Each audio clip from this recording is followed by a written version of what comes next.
In 1346, the Battle of Agincourt is one of England's most celebrated victories and was one of the most important English triumphs in the Hundred Years' War. Along with the Battle of Crécy, 1346, and the Battle of Poitiers, 1356. Normandy, and Touraine, as well as Aquitaine. In 1356, in the ensuing negotiations, Henry said that he would give up his claim to the French throne if the French would pay the 1.6 million crowns outstanding. In 1396, this use of stakes could have been inspired by the Battle of Nicopolis of 1396. From the ransom of John II, who had been captured at the Battle of Poitiers in 1356, and concede English ownership of the lands of Anjou, Brittany, Flanders, where forces of the Ottoman Empire used the tactic against French cavalry. In 1414, in December 1414, the English Parliament was persuaded to grant Henry a double subsidy, a tax at twice the traditional rate. In 1414, he initially called a great council in the spring of 1414 to discuss going to war with France, to recover his inheritance from the French. John Keegan argues that the longbow's main influence on the battle at this point was injuries to horses, armored only on the head. But the lords insisted that he should negotiate further and moderate his claims. Mortimer notes the presence of non-combatant pages only. Many horses would have become dangerously out of control when struck in the back or flank by the high elevation, long-range shots used as the charge started. In 1415, it took place on October 25, 1415, St. Crispin's Day, near Agincourt, in northern France. Other benefits to the English were longer term. The French archers seem to have played almost no part, except possibly for an initial volley of arrows at the start of the battle. In 1415, on April 19, 1415, Henry again asked the Great Council to sanction war with France, and this time they agreed. Rearguard, in incomparable number and still fresh. Rogers says each of the 10,000 men-at-arms would be accompanied by a gros valet, an armored and mounted military servant, and a non-combatant page. Counts the former as fighting men, and concludes thus that the French in fact numbered 24,000. Historians disagree less about the French numbers. A further 600 dismounted men-at-arms stood in each wing, the left under the Count of Vendôme and the right under the Count of Richemont. The cavalry force, which could have devastated the English line if it had attacked while they moved their stakes, to be received in triumph in London on the 23rd. It is likely that the English adopted their usual battle line of longbowmen on either flank, with men-at-arms and knights in the center. Charged only after the initial volley of arrows from the English. Contemporary chroniclers did not criticize Henry for ordering the killing. The original play does not, however, feature any scenes of the actual battle itself, leading critic Rose Zimbardo to characterize it as full of warfare, indicating that they would ride the spare horses during the battle and be mistakenly thought of as combatants by the English. Increasingly, they had to walk around or over fallen comrades, which Henry delivers movingly to his soldiers just before the battle, urging his band of brothers to stand together in the forthcoming fight.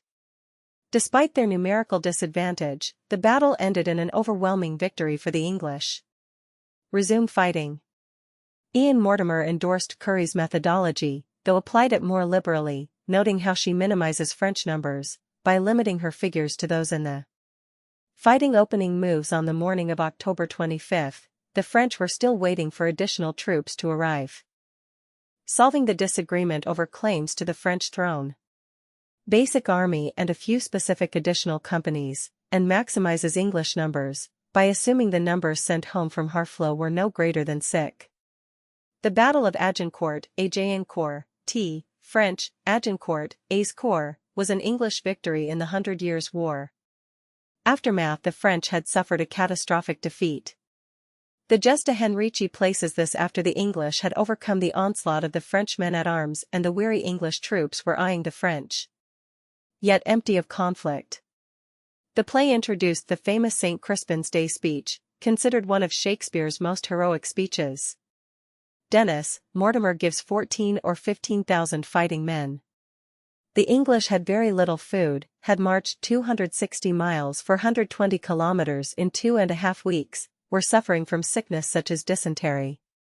Lists, and concluded that the most extreme imbalance which is credible is 15,000 French against 8,000 to 9,000 English.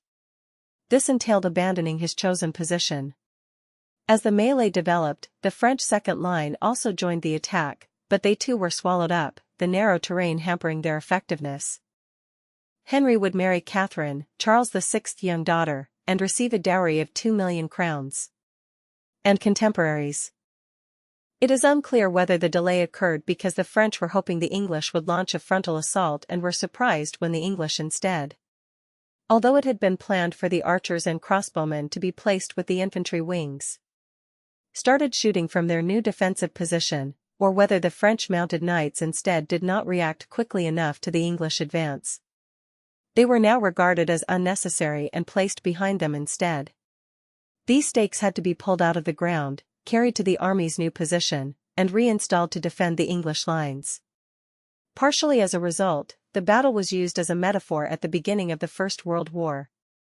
Brannau's version gives a longer, more realist portrayal of the battle itself, drawing on both historical sources and images from the Vietnam and Falkland Wars. When the British Expeditionary Force's attempts to stop the German advances were widely likened to it, without realizing that they were hindering the ability of those at the front to maneuver and fight by pushing them into the English formation of lance points. Setting battlefield. The precise location of the battle is not known. It did not lead to further English conquests immediately, as Henry's priority was to return to England, which he did on November 16. Entire noble families were wiped out in the male line, and in some regions an entire generation of landed nobility was annihilated. There was a special, elite cavalry force whose purpose was to break the formation of the English archers and thus clear the way for the infantry to advance. The mounted charge and subsequent retreat churned up the already muddy terrain between the French and the English. This moment of the battle is portrayed both as a break with the traditions of chivalry and as a key example of the paradox of kingship. And were greatly outnumbered by well-equipped French men-at-arms. Juliet Barker quotes a contemporary account by a monk from St. Denis Basilica who reports how the wounded and panicking horses galloped through the advancing Agincourt. Today there is a modern museum in Agincourt village dedicated to the battle. Mortimer also considers that the gesta vastly inflates the English casualties, 5,000, at Harfleur, and that despite the trials of the march, the unexpected victory of the vastly outnumbered English troops against the French army boosted English morale and prestige, crippled France. Henry had lost very few men to illness or death, and we have independent testimony that no more than 160 had been captured on the way, and started a new period of English dominance in the war. Accounts of the battle describe the French engaging the English men-at-arms before being rushed from the sides by the longbowmen as the melee developed. The museum lists the names of combatants of both sides who died in the battle. Such an event would have posed a risk to the still outnumbered English and could have easily turned their victory into a mutually destructive defeat, as the Dukes of Alençon and Bar led the main battle. English forces were now largely intermingled with the French and would have suffered grievously from the arrows of their own longbowmen had they needed to. Rogers suggested that the French at the back of their deep formation would have been attempting to push the advance forward. A recent reappraisal of Henry's strategy of the Agincourt campaign incorporates these three accounts and argues that war was seen as a legal due process for Keegan, estimating that only around 200 archers were involved in the task and recognizing the difficulty of killing thousands of prisoners quickly. Rogers, Mortimer, and Sumption all give more or less 10,000 men-at-arms for the French, using as a source the Herald of the Duke of Berry, an eyewitness speculates that relatively few prisoners were actually killed before the French reserves fled the field and Henry rescinded the order. These numbers are based on the Gesta Henrici Quinti and the Chronicle of Jean Lefebvre, the only two eyewitness accounts on the English camp. Shakespeare illustrates these tensions by depicting Henry's decision to kill some of the French prisoners. According to the heralds, 3,069 knights and squires were killed, while at least 2,600 more corpses were found without coats of arms to identify them. Whilst attempting to justify it and distance himself from the event, in which the longbowmen were defended from cavalry charges by long sharpened wooden stakes set in the ground and pointed towards the French lines. He also intended the maneuver as a deliberate provocation to battle aimed at the Dauphin.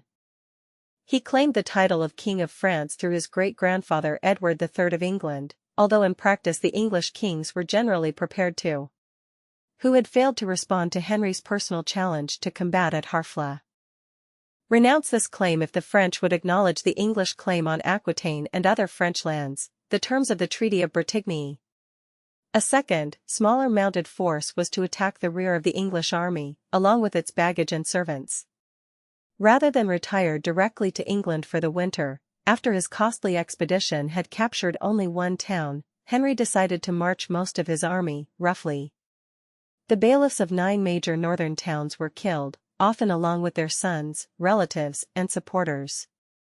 9,000, through Normandy to the port of Calais, the English stronghold in northern France, to demonstrate by his presence in the territory at the head of an army. It established the legitimacy of the Lancastrian monarchy and the future campaigns of Henry to pursue his rights and privileges in France. Barker opined that if the differential really was as low as 3-4, then this makes a nonsense of the course of the battle as described by eyewitnesses. So they were already overcome with fatigue even before they advanced against the enemy. Theodore Beck also suggests that among Henry's army was the king's physician and a little band of surgeons. Infantry, scattering them and trampling them down in their headlong flight from the battlefield. These included the Duke of York, the young Earl of Suffolk and the Welsh esquire Dafydd, Davy, Gam. He contrasts the modern English king and his army with the medieval, chivalric, older model of the French. The campaign season was coming to an end, and the English army had suffered many casualties through disease. The army of about 12,000 men and up to 20,000 horses besieged the port of Harfleur. The English Gesta Henrici described 3 great heaps of the slain around the 3 main English standards. Popular representations. The battle remains an important symbol in popular culture.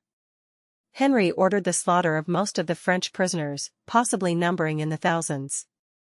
Rogers, on the other hand, finds the number 5,000 plausible, giving several analogous historical events to support his case. And Barker considers that the fragmentary pay records which Currie relies on actually support the lower estimates. Some 200 mounted men-at-arms would attack the English rear. Apparently, Henry believed his fleeing army would perform better on the defensive, but had to halt the retreat and somehow engage the French before a defensive battle was possible. The 2 armies spent the night of October 24 on open ground. Jean de Wavrin, a knight on the French side, wrote that English fatalities were 1,600 men of all ranks. The play focuses on the pressures of kingship, the tensions between how a king should appear, chivalric, honest, and just, and how a king must sometimes act, Machiavellian and ruthless. King Henry V of England led his troops into battle and participated in hand-to-hand fighting. Several films have been made featuring or depicting this battle, typically based upon Shakespeare's work. During the siege, the French had raised an army which assembled around Rouen. That his right to rule in the duchy was more than a mere abstract legal and historical claim. In 1415, after several decades of relative peace, the English had resumed the war in 1415 amid the failure of negotiations with the French. In 1415, Henry's army landed in northern France on August 13, 1415, carried by a vast fleet. Governor of Cambrai and supporter of the French crown. In 1415, by 1415, negotiations had ground to a halt, and the English felt that the French had mocked their claims and ridiculed Henry himself. In 1429, that advantage lasted for 14 years, until England was defeated by France in 1429 during the Siege of Orleans. For 3 hours after sunrise there was no fighting. In his study of the battle, John Keegan argued that the main aim was not to actually kill the French prisoners but rather to terrorize them into submission and, in 1453, detailed list of French casualties. Contemporary account of battle by Enguerrand de Monstrelet, d. 1453. Combined with the English men-at-arms. Quell any possibility they might resume the fight, which would probably have caused the uncommitted French reserve forces to join the fray, as well. Very quickly after the battle, the fragile truce between the Armagnac and Burgundian factions broke down. Senior soldier. The French could not cope with the thousands of lightly armored longbowmen assailants, who were much less hindered by the mud and weight of their armor. In all, around 6,000 of their fighting men were killed. Of grief in the aftermath of the battle. Of the great royal office holders, France lost its constable, Albret, and admiral, the Lord of Dampierre, the master of crossbowmen, David de Rambures. Numbers at Agincourt. Most primary sources which describe the battle have the English outnumbered by several times. Were still in danger. In some accounts the attack happened towards the end of the battle, and led the English to think they were being attacked from the rear. After Henry V marched to the north, the French moved to block them along the river Somme. Thomas Morsteed, Henry V royal surgeon. Certainly, d'Agincourt was a local knight, but he might have been chosen to lead the attack because of his local knowledge and the lack of availability of a more. Recent heavy rain had made the battlefield very muddy, proving very tiring to walk through in full plate armor. This head-lowered position restricted their breathing and their vision. French court writer Christine de Pizan wrote a poem entitled Epistère de la prison de vie humaine, letter concerning the prison of human life, about feelings. Dead along with 3 sons, the master of the royal household, Guichard Dauphin, and Prevet of the Marshals. And the other from Enguerrand de Monstrelet. Since the French had many more men-at-arms than the English, they would accordingly be accompanied by a far greater number of servants. Currie, Rogers, and Mortimer all agree that the French had 4,000 to 5,000 missile troops. This film takes inspiration from Shakespeare's Henriade plays. The Burgundian sources have him concluding the speech by telling his men that the French had boasted that they would cut off 2 fingers from the right hand of. Sumption, thus, concludes that the French had 14,000 men, basing himself on the Monk of St. according to Monstrelet, were all marching to join the army. There had been a suggestion that the English would run away rather than give battle when they saw that they would be fighting so many French princes. They were successful for a time, forcing Henry to move south, away from Calais, to find a ford. Though some historians omit them from the number of combatants. Lefebvre and Wavrin similarly say that it was signs of the French rearguard regrouping and marching forward in battle order which made the English think they. The English knights refused to assist in the killing of these prisoners due to their belief that it was unchivalrous. Including a crown. Had previously been contracted by the king to supply a team of surgeons and makers of surgical instruments to take part in the Agincourt campaign. Every archer, so that he could never draw a longbow again. Gathering sticky clay all the way. 2 of the most frequently cited accounts come from Burgundian sources, one from Jean Lefebvre de Saint-Remy, who was present at the battle. This was not strictly a feudal army, but an army paid through a system similar to that of the English. The Duke of Brabant, about 2,000 men, the Duke of Anjou, about 600 men, and the Duke of Brittany, 6,000 men. This lack of unity in France allowed Henry 18 months to prepare militarily and politically for a renewed campaign. Prompting Henry's remark, "O God, thy arm was here." Probably each man-at-arms would be accompanied by a gros valet, or varlet, an armed servant, adding up to another 10,000 potential fighting men. The rear guard, leaderless, would serve as a dumping ground for the surplus troops. Yards, 270 m. In which Isambard d'Agincourt, leading a small number of men-at-arms and varlets plus about 600 peasants, seized some of Henry's personal treasures. Without a river obstacle to defend, the French were hesitant to force a battle. The number is supported by many other contemporary accounts. The king received an axe blow to the head, which knocked off a piece of the crown that formed part of his helmet. The French were organized into 2 main groups, or battles, a vanguard up front and a main battle behind. While Monstrelet reported 600 English dead. Its proportions of English archers to men-at-arms at the battle are also different from those of the English army before the siege of Harfleur. Both composed principally of men-at-arms fighting on foot and flanked by more of the same in each wing. He ordered only the highest-ranked prisoners to be spared. The English and Welsh archers on the flanks drove pointed wooden stakes, or palings, into the ground at an angle to force cavalry to veer off. Henry, worried about the enemy launching surprise raids, and wanting his troops to remain focused. Now at close range. Upon hearing that his youngest brother Humphrey, Duke of Gloucester had been wounded in the groin, Henry took his household guard and stood over his brother. Ordered all his men to spend the night before the battle in silence, on pain of having an ear cut off. Then they had to walk a few hundred yards, meters, through thick mud and a press of comrades while wearing armor weighing 50 to 60 pounds, 23 to 27 kilograms. The use of stakes was an innovation for the English. During the Battle of Crecy, for example, the army was divided into 3 groups, the right wing led by Edward, Duke of York, the center led by the king himself. The archers had been instead protected by pits and other obstacles. Rogers suggested that the longbow could penetrate a wrought iron breastplate at short range and penetrate the thinner armor on the limbs even at 220 yards, 200. They were blocking Henry's retreat, and were willing to wait for as long as it took. Shakespeare's portrayal of the casualty loss is ahistorical in that the French are stated to have lost 10,000 and the English less than 30 men. Attack on the English baggage train. The only French success was an attack on the lightly protected English baggage train. Barker, Sumption, and Rogers all wrote that the English probably had 6,000 men, these being 5,000 archers and 900 to 1,000 men at arms. Albret, Boucicaut, and almost all the leading noblemen were assigned stations in the vanguard. Main French assault despite advancing through what the French monk of St. Denis described as a terrifying hail of arrow shot, the plate armor of the French. In any case, to protect themselves as much as possible from the arrows.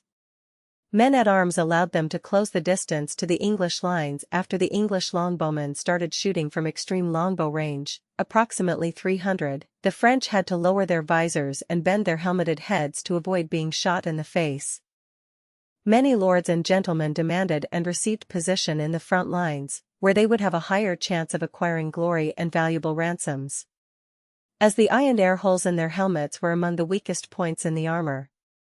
This resulted in the bulk of the men-at-arms being massed in the front lines and the other troops, for which there was no remaining space, being placed behind. The recently ploughed land hemmed in by dense woodland favored the English, both because of its narrowness. Immediately after the battle, Henry summoned the heralds of the 2 armies who had watched the battle together with principal French herald Montjoy. And because of the thick mud through which the French knights had to walk, the brunt of the battle had fallen on the Armagnacs, and it was they who suffered the majority of senior casualties and carried the blame for the defeat. Barker, following the Gesta Henrici, believed to have been written by an English chaplain who was actually in the baggage train. The next day the French initiated negotiations as a delaying tactic, but Henry ordered his army to advance and to start a battle that concluded that the attack happened at the start of the battle. Given the state of his army, he would have preferred to avoid, or to fight defensively. That was how Crecy and the other famous longbow victories had been won. Both note that the Gesta vastly overestimates the number of French in the battle. The surviving French men-at-arms reached the front of the English line and pushed it back, while the longbowmen on the flanks continued to shoot. The prisoners outnumbered their captors. According to most chroniclers, Henry feared that the prisoners would realize their advantage in numbers, rearmed themselves with the weapons strewn about the field, and overwhelmed the exhausted English forces. They shadowed Henry's army while calling a semence de nobles, calling on local nobles to join the army. Henry returned a conquering hero, seen as blessed by God in the eyes of his subjects and European powers outside France. In the front rank of the fighting until Humphrey could be dragged to safety. French chroniclers agree that when the mounted charge did come, it did not contain as many men as it should have. Gilles Lubouvier states that some had wandered off to warm themselves and others were walking or feeding their horses. He considered a knight in the best quality steel armor invulnerable to an arrow on the breastplate or top of the helmet, but vulnerable to shots hitting the limbs, particularly at close range. And the left wing under the old and experienced Baron Thomas Camoes. A paucity of archaeological evidence, though, has led to a debate as to the exact location of the battlefield. Barker states that some knights, encumbered by their armor, actually drowned in their helmets. In the ensuing campaign, many soldiers died from disease, and the English numbers dwindled. They tried to withdraw to English-held Calais but found their path blocked by a considerably larger French army. King Charles VI of France did not command the French army as he suffered from psychotic illnesses and associated mental incapacity. And they settled on the name of the battle as Agincourt, after the nearest fortified place. The town surrendered on September 22, and the English army did not leave until October 8. The English men-at-arms in plate and mail were placed shoulder to shoulder 4 deep. While numerous English sources give the English casualties in double figures, record evidence identifies at least 112 Englishmen killed in the fighting. Background: Henry V invaded France following the failure of negotiations with the French. French cavalry attack. The French cavalry, despite being disorganized and not at full numbers, charged towards the longbowmen. Presumably because they were the most likely to fetch a large ransom under the chivalric system of warfare. A complete coat of plate was considered such good protection that shields were generally not used. Although the Burgundian contemporary sources distinguished between Frenchmen who used shields and those who did not. And Rogers has suggested that the front elements of the French force used axes and shields. The French knights were unable to outflank the longbowmen because of the encroaching woodland. They were also unable to charge through the array of sharpened stakes that protected the archers. They might also have deployed some archers in the center of the line. Contemporary accounts. The Battle of Agincourt is well documented by at least 7 contemporary accounts, 3 from eyewitnesses. In 1599, literature. The most famous cultural depiction of the battle today is in Act 4 of William Shakespeare's Henry V, written in 1599. In 1453, detailed list of French casualties. Contemporary account of battle by Enguerrand de Montstrelet, d. 1453. Governor of Cambrai and supporter of the French crown. In 1599, the battle continues to fascinate scholars and the general public, and forms the backdrop to notable works such as William Shakespeare's play Henry V. In 1944, notable popular examples include Henry V from 1944, starring Laurence Olivier. Written in 1599. In 1989, Henry V from 1989, starring Kenneth Branagh. In 2004, notes, references, citations, general sources, further reading, external links. Battle of Agincourt Memorial 50.454269 degrees north 2.151384 degrees east /50.454269, 2.151384. Presenter, with Curry, Michael Jones, and John Watts, September 16, 2004. In which the battle forms a central component. The Agincourt Battlefield Archaeology Project, Tim Sutherland, Project Director, Agincourt Museum. Battle of Agincourt on In Our Time at the BBC, Bragg, Melvin. That the French army was 12,000 strong, and the English army 9,000, proportions of 4:3. English deployment early on the 25th. In 2005, by contrast, and Curry in her 2005 book Agincourt, A New History argued, based on research into the surviving administrative records. Lieutenant Col John Woodford and Excavations at Agincourt, September 17, 2015, Agincourt 600 Conference, by Tim Sutherland.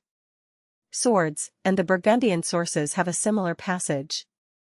In 2015, Battle of Agincourt on Medieval Archives podcast. Battle of Agincourt animated map by David Crowther. Agincourt campaign animated map by David Crowther. In 2019, The King from 2019, starring Timothée Chalamet as Henry V and Robert Pattinson as the Dauphin of Villenois. Rogers criticized Curry's reliance on administrative records. In 2019, the historian Michael Livingston also made the case for a site west of Agincourt, based on a review of sources and early maps. Attack the now disordered, fatigued and wounded French men-at-arms massed in front of them. Produced in the first half of the 15th century. When the archers ran out of arrows, they dropped their bows and, using hatchets, swords, spears and the mallets they had used to drive their stakes in. The French hoped to raise 9,000 troops, but the army was not ready in time to relieve Harfleur. Juliet Barker, Jonathan Sumption, and Clifford J. In the words of Juliet Barker, the battle cut a great swath through the natural leaders of French society in Artois, Ponthieu, Normandy. Richemont, brother of the Duke of Brittany and stepbrother of Henry V, and Harcourt, and Marshal Jean Le Maingre. Sides of the men-at-arms. Picardy. Estimates of the number of prisoners vary between 700 and 2,200, amongst them the Dukes of Orleans and Bourbon, the Counts of Eu, Vendôme, Morley, Nevers, Roussy, Vaucourt, Vaudemont, and one Viscount, Puiset, also an archbishop. Made just before the D-Day invasion of Normandy. Among them were 90 to 120 great lords and banneret killed, including 3 dukes, Alençon, Bar, and Brabant, 9 counts, Blamont, Dreux, Fauconberg, Grandpré. The archers were commanded by Sir Thomas Erpingham, another elderly veteran, but could penetrate the poorer quality wrought iron armor.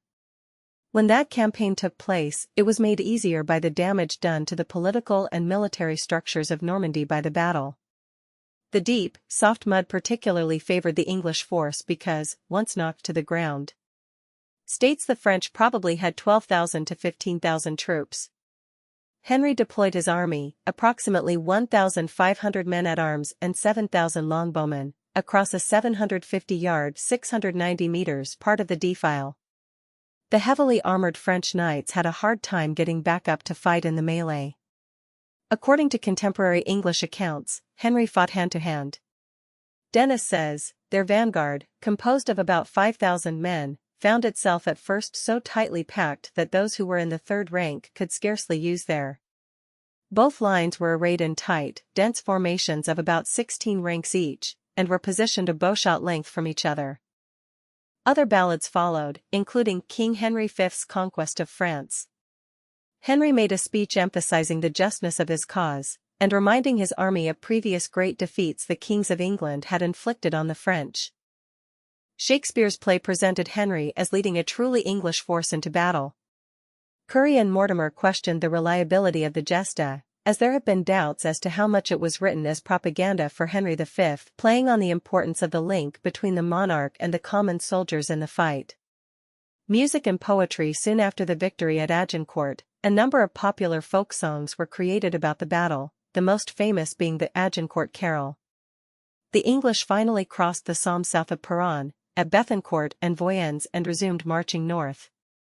The French responded with what they considered the generous terms of marriage with Catherine, a dowry of 600,000 crowns, and an enlarged Aquitaine. Shakespeare's depiction of the battle also plays on the theme of modernity. It may be in the narrow strip of open land formed between the woods of Tramecourt and Agincourt, close to the modern village of Agincourt. The tightness of the terrain also seems to have restricted the planned deployment of the French forces. The French had originally drawn up a battle plan that had archers and crossbowmen in front of their men-at-arms and a cavalry force at the rear specifically. The general location of the battle is not disputed and the site remains relatively unaltered after 600 years. Designed to fall upon the archers, and use their force to break them, but in the event, the French archers and crossbowmen were deployed behind and to the. The exhausted French men-at-arms were unable to get up after being knocked to the ground by the English.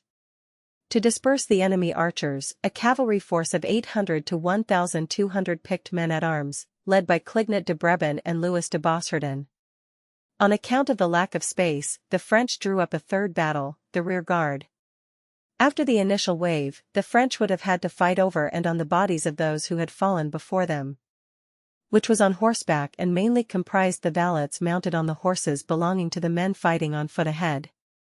This battle is notable for the use of the English longbow in very large numbers, as English and Welsh archers comprised nearly 80% of Henry's army.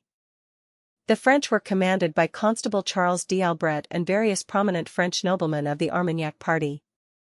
In such a press of thousands of men, Rogers suggested that many could have suffocated in their armor, as was described by several sources, arguing that they are incomplete and that several of the available primary sources already offer a credible assessment of the numbers involved. The fighting lasted about 3 hours, but eventually the leaders of the second line were killed or captured, as those of the first line had been. Terrain. The field of battle was arguably the most significant factor in deciding the outcome. Barker, who believes the English were outnumbered by at least 4-1, says that the armed servants formed the rear guard in the battle. Military textbooks of the time stated, everywhere and on all occasions, that foot soldiers march against their enemy face to face. French deployment. The French army had 10,000 men-at-arms plus some 4,000 to 5,000 miscellaneous footmen, gens de traite, including archers. Those who march lose and those who remain standing still and holding firm win.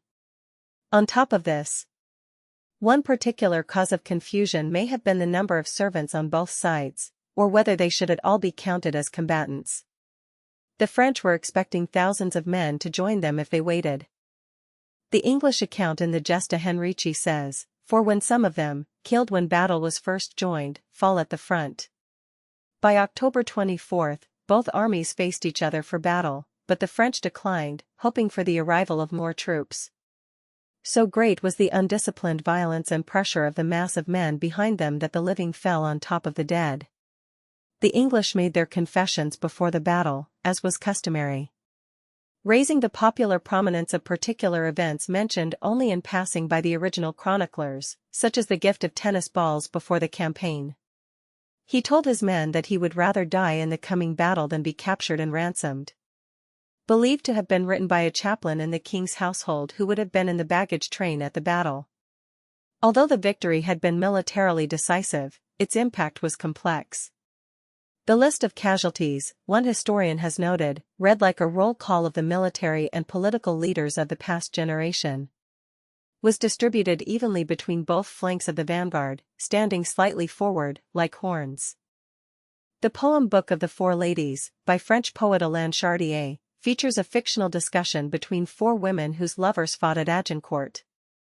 Henry executes French prisoners regardless of when the baggage assault happened, at some point after the initial English victory. Henry became alarmed that the French were regrouping for another attack. The French men-at-arms were taken prisoner or killed in the thousands. The French apparently had no clear plan for deploying the rest of the army. Olivier's rendition gives the battle what Sarah Hatchwell has termed an exhilarating and heroic tone and an artificial, cinematic look. The impact of thousands of arrows, combined with the slog in heavy armor through the mud, the heat and difficulty breathing in plate armor with the visor down, and the crush of their numbers, meant the French men-at-arms could scarcely lift their weapons when they finally engaged the English line. Whether this was true is open to question and continues to be debated to this day. However, it seems likely that death was the normal fate of any soldier who could not be ransomed. The Burgundians seized on the opportunity and within 10 days of the battle had mustered their armies and marched on Paris, and which was also known to have happened in other battles. Modern tests and contemporary accounts conclude that arrows could not penetrate the better quality steel armor, which became available to knights and men-at-arms of fairly modest means by the middle of the 14th century. Critic David Margolis describes how it oozes honor, military glory, love of country and self-sacrifice, and forms one of the first instances of English literature linking solidarity and comradeship to success in battle. While not necessarily agreeing with the exact numbers Currie uses, Bertrand Schnerb, a professor of medieval history at the University of Lille. Modern historians are divided on how effective the longbows would have been against plate armor of the time. Crossbowmen, arbalétriers, and shield-bearers, pavessiers, totaling 14,000 to 15,000 men. Whether this was part of a deliberate French plan or an act of local brigandage is unclear from the sources. The lack of archaeological evidence at this traditional site has led to suggestions that it was fought to the west of Agincourt. The French army blocked Henry's way to the safety of Calais, and delaying battle would only further weaken his tired army and allow more French troops to arrive. Henry's men were already weary from hunger and illness and from their ongoing retreat, and others falling on top of the living were killed as well. Although the French initially pushed the English back, they became so closely packed that they were described as having trouble using their weapons properly. The English eyewitness account comes from the anonymous author of the Gesta Henrici Quinti. Dennis describes the French troops as marching through the middle of the mud where they sank up to their knees. The French vanguard numbered 4,800 men-at-arms and the main battle 3,000. It was often reported to comprise 1,500 ships, but was probably far smaller.